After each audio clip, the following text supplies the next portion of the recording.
انسان کی زندگی میں کچھ چیزیں ایسی ہوتی ہیں جن کے بغیر زندگی گزر نہیں سکتی۔ اتنی دیر تک جتنی دیر تک وہ چیز اس کے پاس موجود ہوتی ہے اسے نہ اس بات کا ادراک ہوتا ہے نہ احساس ہوتا ہے، لیکن جب وہ چیز اس کے پاس سے رخصت ہو جاتی ہے، اس کے پاس کسی وجہ سے خدا نہ خواستہ وہ چیز موجود اور محفوظ نہیں رہتی، پھر اسے احساس ہوتا ہے کہ ایک بہت بڑی نعمت تھی میرے پاس، وہ مجھ سے چلی گئی۔ ہماری زندگی کے اندر بہت ساری ایسی چیزیں ہیں کہ اگر وہ ہم سے رخصت ہو جائیں، خدا نہ کرے، تو پھر ہمیں بڑی شدت سے احساس ہوگا کہ یہ نعمت کتنی بڑی ہے۔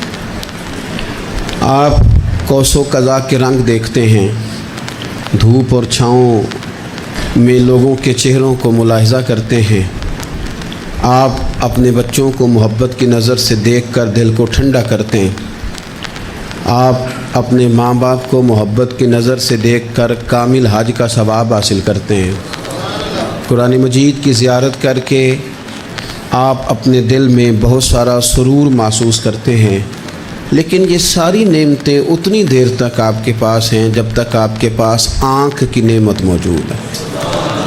اگر یہ رخصت ہو جاتی ہے نا، اگرچہ اتنی ساری نعمتوں میں یہ ایک نعمت ہے، لیکن آپ آنکھ نہیں ہے تو آپ کو تو اپنوں کا احساس بھی نہیں، آپ تو اپنوں کے چہرے بھی دیکھ نہیں پائے۔ کوئی بھی نعمت جو آپ کے پاس ہے، آپ کبھی محسوس کریں کہ اگر اس نعمت کا وجود ہمارے پاس نہ ہوتا تو ہماری کیفیت کیا ہوتی۔ یہ سانس ہے، ہم دو دفعہ سانس کا استعمال کرتے ہیں، ایک دفعہ اندر جاتی ہے اور ایک دفعہ باہر آتی ہے۔ اگر اندر نہ جائے تو بھی مسئلہ ہے، چلی گئی ہے لوٹ کر باہر نہ آئے تو بھی بہت بڑی مشکل ہے۔ تو اس کا اندر اور باہر جانا یہ زندگی کا احساس ہے۔ اگر کبھی سانس اکھڑنے لگے اور آپ کے سینے میں آپ کی سانس اٹکنے لگے تو ایک بہت بڑی تشویش ہے، ایک بہت بڑی آکسیجن ہے، پوری طرح سے انسان کو قید کر دیا جاتا ہے، اور وہ کہتا ہے کہ میرا تو سارا وجود سلامت ہے، ہاتھ کام کر رہے ہیں، پیر کام کر رہے ہیں، آنکھیں کام کر رہی ہیں، زبان کام کر رہی ہے، سب کچھ ٹھیک ہے، صرف سانس اکھڑ گئی ہے تو انسان محسوس کرتا ہے کہ یہ ساری چیزیں سلامت ہونے کے باوجود میرے کسی کام کی نہیں۔ آپ کے پاس جتنی بھی نعمتیں ہیں ان کو اگر آپ شمار کریں تو کبھی آپ کہیں گے کہ ساری نعمتوں میں آنکھ زیادہ ضروری ہے، کبھی کہیں گے کان زیادہ ضروری ہے، کبھی کہیں گے زبان زیادہ ضروری ہے، کبھی کہیں گے دل زیادہ ضروری ہے، کبھی کہیں گے روح زیادہ ضروری ہے، لیکن میں آپ سے عرض کروں ان ساری چیزوں کے بغیر گزارا ہو سکتا ہے، رسول کائنات کی غلامی کے بغیر گزارا نہیں ہوتا۔ کیوں؟ اس لیے کہ اگر حضور کی شفقت نہ ہو، نبی پاک علیہ السلام کی رحمت نہ ہو، وہ ابن القیم نے ایک جگہ پہ کہا تھا کہ یہ حضور نے ہمیں انسان بنایا ہے، یہ نبی پاک علیہ السلام نے انسانیت کے اسباق پڑھائے ہیں، اخلاقی رویے کیا ہوتے ہیں حضور نے بتلائے ہیں، اگر حضور کا کرم نہ ہوتا تو انسان ایک دوسرے کو کاٹ کے کھاتا۔ یہ حضور نے بتلایا ہے کہ تم نے کس طرح زندگی کو گزارنا ہے۔ محبوب کریم علیہ السلام کا وجود نور ایک ایسی چیز ہے کہ اگر وہ کائنات سے معاذ اللہ سائڈ پہ کر دیا جائے تو اس کائنات کا قائم رہنا کسی صورت بھی ممکن ہے ہی نہیں۔ اسی لیے تو اقبال نے کہا تھا کہ ہو نہ یہ پھول تو بلبل کا ترنم بھی نہ ہو، چمن دہر میں کلیوں کا تبسم بھی نہ ہو نہ یہ ساقی تو پھر میں بھی نہ ہو، خم بھی نہ ہو، اور بزم توحید بھی دنیا میں نہ ہو، تم بھی نہ ہو۔ وہ بڑی بات کہہ گئے ہیں، میں نے بھی اس کو کوئی نہیں کھولنا، کہتے ہیں بزم توحید بھی دنیا میں نہ ہو، تم بھی نہ ہو، خیمہ افلاق کا استادہ اسی نام سے ہے، اور نبض ہستی تپش آمادہ اسی نام سے ہے۔ تو اقبال پھر ہمیں کرنا کیا ہے؟ کہنے لگے کرنا آپ کو یہ ہے کہ قوت عشق سے ہر پست کو بالا کر دے اور دہر میں اسم محمد سے اجالا کر دے، یہ کرنے کا کام ہے۔ اس رستے پہ آپ چل پڑیں میرے بھائی۔ پہلی امتوں کے آپ تذکرے پڑھ لیں، کتابوں میں موجود ہیں، سورہ اعراف کو دیکھ لیں، اس میں بہت ساری چیزوں کا تذکرہ کر دیا گیا ہے، اور بھی قرآن مجید کی بے شمار صورتیں ہیں، آپ ان کو دیکھ لیں، اس پر غور کر لیں۔ جب قومیں نہیں مانتی تھی، انکار کرتی تھیں، تو اللہ تبارک و تعالیٰ انہیں تباہ کر دیتا تھا۔ بات نہیں مانی، ختم ہو گئی۔ ایک مقصد ہے نا جس کے لیے کسی چیز کو بنایا گیا، تو مقصد تخلیق انسانیت کیا ہے کہ وما خلقت الجن والانس الا لیعبدون، جنوں اور انسانوں کو اللہ نے اپنی عبادت کے لیے پیدا کیا، اور ان کو جب عبادت کی دعوت دی گئی، جب انہیں پیغام دیا گیا اللہ تعالیٰ کی توحید کا، انہوں نے نہیں مانا، تو جس مقصد کے لیے بنایا تھا جب اس طرف ہی نہیں آئے۔ یہ پنکھا لگایا جاتا نا ہوا کے لیے، تو اگر پنکھا ہوا نہ دے تو اس کا کوئی چھت پہ کام ہے؟ اس کو اتار کے تو آپ سکریب والے کے پاس بھیج دیں گے، بھئی ختم ہو گئی بات۔ تو مقصد جو تھا نا اللہ کی عبادت تھی، تو جب قومیں اللہ کی عبادت کی طرف نہیں آئیں تو اللہ نے انہیں تباہ کر دیا اور صفحہ ہستی سے مٹا دیا۔ اللہ تعالیٰ کے پیارے محبوب علیہ السلام نے کفار مکہ کو، قریش کو، عالم عرب کو، عالم انسانیت کو دعوت دی، وداعیا الی اللہ باذنہ وسراجا منیرا۔ اس منصب پر فائز ہو کر حضور نے دعوت دی۔ جب انہوں نے دعوت کا انکار کیا، حضور نے انہیں عذاب سے ڈرایا، اللہ کے عذاب سے، چونکہ حضور نذیر ہیں۔ انہوں نے یہ کہا کہ اگر آپ کہتے ہیں نا کہ ہم پر عذاب آئے گا تو پھر آپ وہ عذاب لے آئیں، ہم پہ آئے۔ جب کوئی آدمی منہ سے تباہی مانگے، جب کوئی شخص اپنے منہ سے یہ کہے کہ کر لیں جو ہوتا ہے معاذ اللہ، تو اگر تو سامنے والا کمزور ہو تو شاید وہ کچھ نہ کر سکے، لیکن یاد رکھنا کئی دفعہ کمزور ہوتا ہے تو کچھ نہیں کرتا، تو کئی دفعہ مہربان بڑا ہوتا ہے، رحمان اور رحیم کئی دفعہ کرم نوازی کرتا ہے۔ جب انہوں نے کہا نا کہ لائیں وہ عذاب ہے محبوب جس کا آپ وعدہ کرتے ہیں، تو اللہ نے کیا فرمایا؟ فرمایا وما کان اللہ لیعذبہم وانت فیہم۔ محبوب رب کی یہ شان ہی نہیں کہ انہیں عذاب دے، کیوں؟ اس لیے کہ آپ ان کے درمیان موجود ہیں۔ اے محبوب علیہ الصلاۃ والسلام، اللہ کی یہ شان نہیں کہ انہیں عذاب دے اس حال میں کہ آپ ان کے درمیان موجود ہیں۔ آپ میری بات کو سمجھیں گے، غور کریں گے کہ کافروں کے درمیان اگر حضور موجود ہوں تو عذاب نہیں آتا، تو قیامت میں جب حضور مومنوں کے بیچ موجود ہوں گے، میں جو کہہ لینے دو نا کہ اساں جے ہاں گناہیاں دا جدوں اعمال نامہ پھرول ہوئے، پھر ذرے ذرے نے سامنے آ جانے، جو جو منہ تھی بولیا بول ہوئے، اساں بھی کول حضور دے بیٹھ رہنے، لکھ عمل ترکڑی تول ہوئے، او دے کولوں بھی رب نے حساب لینا ہے جیڑا بیٹھا ہی محمد دے کول ہو صلی اللہ تعالی علیہ وسلم، او دے کولوں بھی رب نے حساب لینا ہے جیڑا بیٹھا ہی محمد دے کول ہوئے، جس کو کہتے ہیں قیامت حشر، جس کا نام ہے، جس کو کہتے ہیں قیامت حشر، جس کا نام ہے۔ تیرے دیوانوں کے لیے وہ دن تو جشن عام ہے، زیارت ہوگی نا حضور کی، تیرے دیوانوں کے لیے وہ دن تو جشن۔ اور ایک شاعر نے اور بات کھول دی، کہنے لگا ہر نظر کانپ اٹھے گی محشر کے دن، خوف سے ہر کلیجہ دہل جائے گا۔ اچھا جی پھر کیا ہوگا؟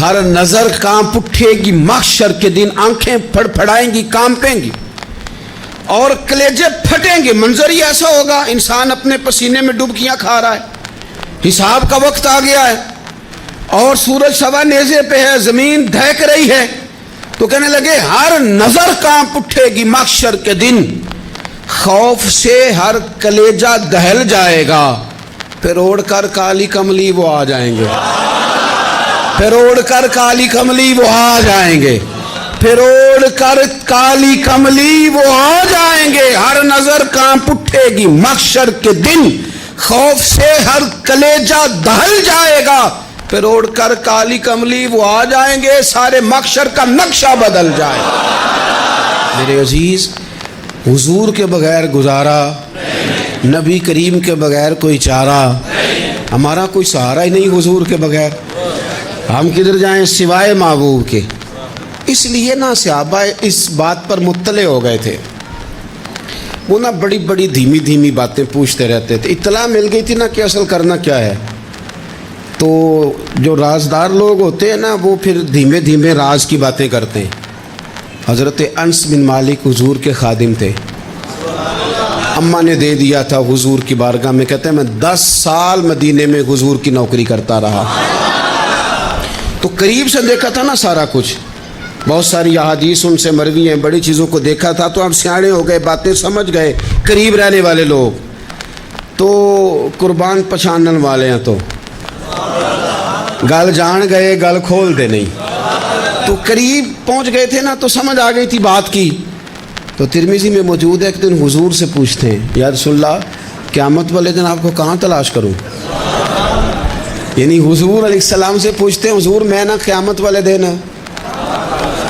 بھئی بات تو یہ نا کہ اعمال ٹھیک کیے جائیں, معاملات پر توجہ دی جائے, عبادات کا خیال کیا جائے, جو ہمارے ذمے ڈیوٹیاں ہیں وہ پوری کی جائیں. تو وہ کہتے ہیں حضور وہ قیامت والے دن کہاں تلاش کروں. تو حضور نے بھی نہیں فرمایا کہ تو اعمال ٹھیک کر, مجھے ڈھونڈنے کی کیا ضرورت ہے, کہاں ڈھونڈوں. تو حضور فرمانے لگے مسکرا کے فرمانے لگے, چونکہ قربان پچھانن والے ہیں تو اے گل جان گئے گل کھول دے نہیں. حضور علیہ السلام سے کہا یا رسول اللہ میں نا قیامت والے دن کہاں تلاش کروں. تو حضور فرمانے لگے حوض کوثر پہ. یا رسول اللہ وہاں کیا ہوگا. تو فرمایا امت پیاسی آئے گی تو میں جام بھر بھر کے پلاؤں گا, میں جام بھر بھر کے پلاؤں گا. ایسا کہ تیری خیر تیرے میں کدے کی خیر, ایسی پلا کہ جس کا نشہ عمر بھر رہے. اور ایک نے کہا تھا کہ طیبہ سے منگائی جاتی ہے, سینوں میں رچائی جاتی ہے, توحید کی میں پیالوں سے نہیں نظروں سے پلائی جاتی. حضور صلی اللہ علیہ وسلم نے فرمایا حوض کوثر پہ بھی جام پلائیں گے. سیانے بڑے تھے حضرت انس, اور بھلا ہمارا کر رہے تھے. یہ حضور سے پوچھ کے نا تو ہمیں ایڈریس بتا رہے ہیں, کیونکہ حدیث روایت کر دی نا تو ہمیں ایڈریس سمجھا دیے, پتے بتا دیے کہاں پہنچنا ہے, ساری جگہ سمجھا دی. چلیں جدید دور آ گیا ہے, انہوں نے لوکیشن بتا دی کہاں کر کے نا کس جگہ جا کے سٹاپ کرنا ہے کام. یا رسول اللہ وہاں ملاقات نہ ہوئی تو حضور نے فرمایا پھر پل صراط پہ آنا. یا رسول اللہ وہاں کیا ہوگا. فرمایا امت گزر رہی ہوگی اور میں دعائیں مانگ رہا ہوں گا, رب سلم امتی رب سلم امتی, یا اللہ میری امت کو سلامتی سے گزار دے. تو وہاں آ جانا, میں دعائیں وہاں مل جاؤں گا. قربان جائیں. فاضل بریلوی بول پڑے, کہنے لگے خدا کی رضا چاہتے ہیں دو عالم, خدا چاہتا ہے رضائے محمد. اجابت کا جوڑا عنایت کا سہرا, دلہن بن کے نکلی دعائے محمد. اجابت نے جھک کر گلے سے لگایا بڑی ناز سے جب دعائے محمد. رضا اب پل سے وجد کر کے گزریے کہ ہے رب سلم دعائے محمد صلی اللہ تو عرض کی یا رسول اللہ وہاں ملاقات نہ ہوئی تو. میں نے کہا وہ ہمیں لوکیشن سمجھا رہے تھے, انہیں تو پتا تھا پہلے ہی. ایک قربان پچھانن والے ہیں, تو ایک گل جان گئے گل کھول دے نہیں. تو وہاں نہ ملاقات ہوئی تو حضور نے فرمایا پھر میزان عمل پہ آنا. یا رسول اللہ وہاں کیا ہوگا. فرمایا امت کے عمل تول رہے ہوں گے اور میں ان کے لیے دعائیں کر رہا ہوں گا. میں نہیں جا سکا کبھی بچوں کے ساتھ پیپر دلوانے, استاد کو اجازت نہیں دیتے, کہتے ایگزامینر اور آئے گا کوئی, جس نے پڑھایا ہو اسے اجازت نہیں کہ تو جا. ابا جی کو اجازت نہیں ہوتی کہ وہ ایگزامینیشن ہال میں جائے, وہاں تو کوئی اور لوگ آتے ہیں. یہ بھی عجیب سبق ہے نا کائنات کا کہ سارے تعلیم و تربیت کے اسباق بھی حضور پڑھائیں, رنگ بھی سارا حضور ہی بتائیں, اور قبر کے سوالات بھی سارے ہمیں حضور بتا دیں, اور جب پیپر ہونے لگے تو سرانے بھی کھڑے ہو جائیں. تو پھر کہہ لینا ایک دفعہ پھر کہ وہ دے کولوں کی رب نے حساب لینا, جیڑا بیٹھا ہی محمد دے کولوں, وہ دے کولوں کی رب نے حساب لینا. میرے عزیز ہمارا گزارا نہیں حضور کے بغیر. لوگ اصل میں نا ہمارا مسئلہ نہیں سمجھتے, ہمارا مسئلہ کچھ اور ہے. لوگ ہمیں نا بلا وجہ پریشان کرتے ہیں, کبھی جھنڈے سے, کبھی ڈنڈے سے, کبھی جھنڈی سے, کبھی کسی شے سے, کبھی کسی شے سے, کبھی کہتے ہیں وہ نعت اونچی پڑھ لی, کبھی کہتے ہیں سلام اونچا پڑھ لیا, کبھی کہتے ہیں وہ جھنڈیاں لگا دیں. میں نے کہا آپ کی بات بھی ٹھیک ہے پر ہمارا مسئلہ تو سمجھو نا, ہمارا گزارا نہیں نا بھائی. جو کسے دا عاشق ہوئے ہو گالو سے دی 100 مکر بہانے کر کے میں پوچھے میاں صاحب نو مزار تے جا کے کہ مکر کرنے ٹھیک نے؟ تساں آکھیا نا مکر کردا ہے تے حضور ٹھیک نے، تے مینوں لگدا ہے کہ پولا جان دے سے پے کہ سونا راضی کرنا ہوئے تے موڑ ٹھیک نے۔ حضور نے ایک دن کہا تھا، حضرت ابو سعید خدری نے کہا یا رسول اللہ، آپ قرآن پاک کی تلاوت کر رہے تھے، قرآن پاک بڑا سونا پڑھتے تھے نا، تو نبی کریم نے سن لیا، اب کیا کریں، دلیل دیں گے تو بات مضبوط ہو جائے گی۔ حضور نے سن لیا تو بعد میں فرمایا ابو سعید تو بڑا سونا قرآن پڑھتا ہے، رب کے علاوہ کسی کو دکھا کے عبادت کرنی جائز ہے؟ حضرت ابو سعید خدری کہنے لگے سن رہے ہیں، مجھے پتہ نہیں تھا آپ سن رہے ہیں، ورنہ میں نے تو اور بنا بنا کے پڑھنا تھا۔ اب تو مان جاؤ نا، جو کسی دا عاشق ہوئے گل اسے دی کر دے، 100 مکر بہانے کر کے، 100 مکر بہانے کر کے او دے ہی مرنے مرتا ہے۔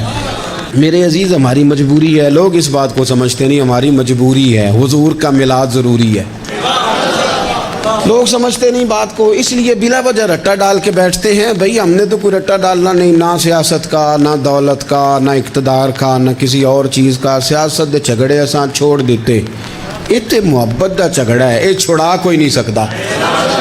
تو میرے عزیز، ہمارا حضور کے بغیر گزارا، اور نبی پاک علیہ السلام کے بارے میں رب فرماتا ہے وَلَسَوْفَ يُعْطِيكَ رَبُّكَ فَتَرْضَىٰ، محبوب میں آپ کو اتنا دوں گا کہ آپ اپنے رب سے راضی ہو جائیں گے۔ کیا کروں میں، اب یہ آیت اتنی شاندار ہے۔ حضرت امام زین العابدین رضی اللہ تعالیٰ عنہ سے کسی بندے نے کہا قرآن پاک میں سب سے زیادہ امید والی آیت کون سی ہے؟ اس کا خیال تھا لا تقنطوا من رحمت اللہ، کہیں گے اللہ کی رحمت سے نا امید نہ ہونا۔ اس نے کہا حضور سب سے امید والی آیت بتائیں، وہ کہتا میرے ذہن میں تھا کہ یہ والی آیت پڑھیں گے۔ تو امام زین العابدین رضی اللہ تعالیٰ عنہ فرمانے لگے سب سے امید والی آیت ہے وَلَسَوْفَ يُعْطِيكَ رَبُّكَ فَتَرْضَىٰ، رب کہتا ہے محبوب اتنا دوں گا کہ آپ اپنے رب سے راضی ہو جائیں گے۔ آیت نازل ہو گئی تو حضور پتہ کیا فرماتے ہیں صحابہ سے؟ فرماتے ہیں رب کہتا ہے حبیب تجھے راضی کرنا ہے، اور جب تک میرے سارے غلام جنت میں گئے نہ میں نے اللہ سے راضی ہونا ہی نہیں، میں نہیں راضی ہوتا اللہ سے، سارے جائیں گے تو تب تو میں تو کہتا ہی رہوں گا نا قربان پچھانن والے آتا، او گل جان گئے پر گل کھول دے، او گل کھول دے نہیں، پتہ چل گیا بات کا، حضور کے بغیر گزارا، حضور کے بغیر کوئی چارہ ہی نہیں۔ اور خود حضور کیا فرماتے ہیں، یہ سنن ابن ماجہ ہے، میرے رسول پاک صلی اللہ تعالیٰ علیہ وسلم ارشاد فرماتے ہیں، حدیث کے راوی حضرت ابو موسیٰ اشعری رضی اللہ تعالیٰ عنہ، حضور فرماتے ہیں کہ اللہ نے مجھے اختیار دیا۔ یا رسول اللہ کس بات کا؟ فرمایا رب نے اختیار دیا میں چاہوں تو آدھی امت بغیر حساب کے جنت چلی جائے، اور میں چاہوں تو اللہ سے اختیار لے لوں کہ یا اللہ مجھے شفاعت کا حق دے، میں سفارش کرتا جاؤں اور تو انہیں معافی دیتا جائے، یہ مجھے اختیار دیا اللہ تعالیٰ نے۔ تو حضور کیا فرماتے ہیں؟ فرماتے ہیں وہ آدھی امت والا سودا نہیں میں نے قبول کیا، میں نے نہ شفاعت لی ہے کیونکہ یہ عام تر ہے اور یہ کفایت کرنے والی ہے، یہ عام بھی ہے اور کفایت کرنے والی بھی ہے۔ اور حضور نے یہ لفظ کہے، یہ سنن ابن ماجہ کتاب الزہد دیکھیے گا، اس میں روایت مل جائے گی۔ حضور فرماتے ہیں یاد رکھو تمہارا کیا خیال ہے کہ میری یہ شفاعت پرہیزگاروں کے لیے؟ خود جملہ استفہامیہ سے بات کرتے ہیں، تمہارا کیا خیال ہے کہ میری یہ شفاعت جو قیامت میں سفارش کروں گا تو پرہیزگاروں کی کروں گا؟ حضور فرماتے ہیں نہیں، میں قیامت میں گناہگاروں کی سفارش کروں گا، میں گناہگاروں کی سفارش کروں گا، گناہگاروں کے لیے عرض کروں گا اللہ کی بارگاہ میں۔ کچھ دن پہلے میں کہیں پڑھ رہا تھا کسی کا مضمون، اس نے تشبیہ کس طرح کی دی ہے مجھے پتہ نہیں، لیکن لکھ دی بات، کہنے لگے ایک وکیل ہوتا ہے ایک شفیع ہوتا ہے، ایک وکیل ہوتا ہے ایک، حضور وکیل نہیں ہمارے، حضور ہمارے شفیع ہیں، شفاعت کرنے والے ہیں۔ وکیل یہ کہتا ہے جج صاحب سے کہ یہ جس کا میں وکیل ہوں نا اس نے نا غلطی کوئی نہیں کی، اسے معاف کر دیں۔ وکیل یوں بحث کرتا ہے، کہتا ہے اس نے کیا ہی نہیں، جرم معاف کریں۔ اور جو شفیع ہوتا ہے نا وہ کہتا ہے مالک اس نے سارے کیے، تو میرے آنے کی لاج رکھ اور اسے معاف کر دے۔ یہ وکیل اور شفیع کا یہ فرق ہوتا ہے کہ شفیع کہتا ہے سونے سارے کیے ہیں، بڑے بڑے پاپ کیے ہیں، پر میں جو آ گیا ہوں تو مہربانی کرنا معافی دے دے۔ میرے عزیز، حضور کے بغیر کہیں بھی گزارا نہیں ہے۔ ہم نے نا جب یہ بات سمجھ لی، اور پتہ ہے نبی کریم صلی اللہ علیہ وسلم نے آگے بڑھ کے خود بھی کئی مقامات پر اس بات کو کھول کر مختلف انداز میں بیان کیا۔ حضرت عبداللہ ابن عباس رضی اللہ تعالیٰ عنہ کی روایت آپ دیکھ لیں، یہ آپ کو مستدرک میں ملے گی۔ حضور صلی اللہ علیہ وسلم فرماتے ہیں قیامت کے دن اللہ تعالیٰ انبیاء کے لیے نور کے ممبر بچھائے گا، ہر نبی ممبر پہ بیٹھ جائے گا، ہر پیغمبر علیہ السلام اپنے ممبر پہ جلوہ فروز ہو جائیں گے، ہر پیغمبر۔ لیکن حضور فرماتے ہیں میرا ممبر خالی ہوگا۔ یا رسول اللہ صلی اللہ تعالیٰ علیہ وسلم آپ کا ممبر کیوں خالی ہوگا؟ حضور فرماتے ہیں میں ممبر چھوڑ کے رب کی بارگاہ میں کھڑا ہو جاؤں گا، اور اس ڈر سے کھڑا ہو جاؤں گا کہیں ایسا نہ ہو کہ میں جنت میں چلا جاؤں اور میری امت رہ جائے۔ میں اپنی امت کی سفارش کروں گا، رب میری امت کی سفارش قبول کرے گا۔